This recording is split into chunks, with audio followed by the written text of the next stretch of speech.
ଓଡ଼ିଶାରେ ଆଦିତ୍ୟ ବିର୍ଲା ପକ୍ଷରୁ ସ୍ୱର୍ଣ୍ଣ ଅଳଙ୍କାରର ପଞ୍ଚମ ଓ ଉତ୍ତର ଓଡ଼ିଶାର ପ୍ରଥମ ଶୋରୁମ୍ ଆଜି ବାଲେଶ୍ୱର ଓଟି ରୋଡ଼ରେ ଉଦ୍ଘାଟିତ ହୋଇଯାଇଛି, ଯାହାର ନାମ ରହିଛି ଇନ୍ଦ୍ରିୟା। ମୁଖ୍ୟ ଅତିଥି ଭାବରେ ବସ୍ତା ବିଧାୟିକା ସୁବାସିନୀ ଜେନା ଯୋଗଦେଇ ଏହି ଶୋରୁମ୍କୁ ଉଦ୍ଘାଟନ କରିଥିଲେ। The inaugural of Indriya store here in Baleshwar is now happening.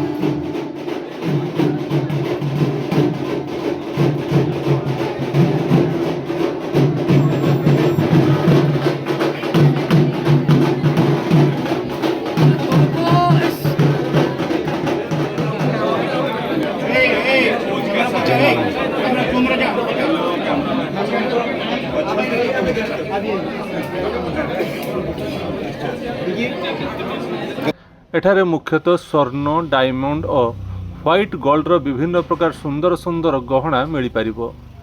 ଏହି ଅବସରରେ ସେଠାରେ ଏହି ଶୋରୁମ୍ର ମୁଖ୍ୟ ଇନ୍ଦ୍ରାଣୀ ଦାସ, ଇନ୍ଦ୍ରାଣୀଙ୍କର ପିତା ତଥା ପୂର୍ବତନ ସାଂସଦ ରବୀନ୍ଦ୍ର କୁମାର ଜେନା ପ୍ରମୁଖ ଉପସ୍ଥିତ ଥିଲେ। ଏହି ସ୍ୱର୍ଣ୍ଣ ଅଳଙ୍କାର ଶୋରୁମ୍ରେ 32,000 ପ୍ରକାର ଡିଜାଇନ୍ର ସ୍ୱର୍ଣ୍ଣ ଅଳଙ୍କାର ଗ୍ରାହକମାନେ ପାଇପାରିବେ ବୋଲି କମ୍ପାନୀର ମୁଖ୍ୟ ଜଣାଇଛନ୍ତି।